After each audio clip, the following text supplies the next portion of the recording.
విద్యుత్ ఛార్జీలకు పెంచినటువంటి దాని కారణంగా ర్యాలీ తీసి ఛార్జీలు తగ్గించే విధంగా రిప్రజెంటేషన్ ఇవ్వమని చెప్పి వైఎస్ఆర్సీపీ పిలుపు మేరకు గౌరవనీయులు రమేష్ రెడ్డి అన్న మేమందరం కూడా పాల్గొనడం జరిగింది.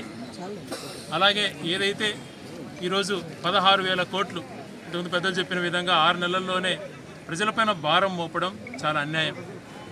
ఎన్నికల ముందు ప్రతి మీటింగ్లో కూడా విద్యుత్ ఛార్జీలు తగ్గిస్తాను, నాణ్యతమైనటువంటి విద్యుత్ ఇస్తాను అని చెప్పి పెంచిన ఛార్జీలు కూడా తగ్గిస్తానని మాట ఇచ్చి ఓటు వేయించుకున్న తర్వాత దాదాపుగా 16,000 కోట్లు వేయటము, భారం వేయటం అనేటువంటిది ఎంత నీచం ఒకసారి ఆలోచన చేయమంటున్నాం.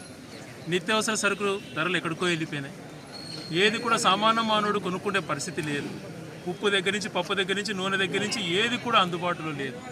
ఇలా నిత్యావసర సరుకులు ఒక పక్కన విపరీతంగా పెంచి మరొక పక్కన పేదవాడు నడ్డి విరిగే విధంగా, మధ్యతరగతి వాళ్ళు ఇబ్బందులు పడే విధంగా విద్యుత్ ఛార్జీలు పెంచడం ఎంతవరకు సమంజసం?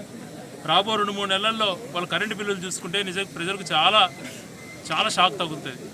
ప్రజల తరపున ఉండాలన్న ఉద్దేశంతోనే ఈరోజు మేము ఇక్కడికి రావడం జరిగింది.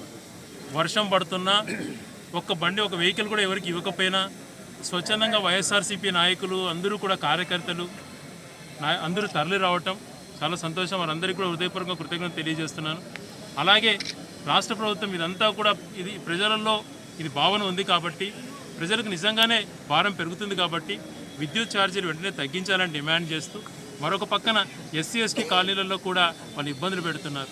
200 యూనిట్లు ఉచితంగా ఇవ్వాలి, వాళ్ళకు కూడా అదే కొనసాగించి ఎటువంటి ఇబ్బందులు ఎస్సీ ఎస్టీలకు కలగజేయకుండా ఉండాలని చెప్పి చెప్తూ, మరొకసారి విన్నమిస్తూ విద్యుత్ ఛార్జీలు వెంటనే తగ్గించమని ప్రభుత్వం డిమాండ్ చేస్తూ ఈరోజు ఈ వినతిపత్ర యొక్క మీటింగ్కి వచ్చినటువంటి అందరికీ కూడా హృదయపూర్వక కృతజ్ఞతలు తెలియజేస్తూ సెలవు.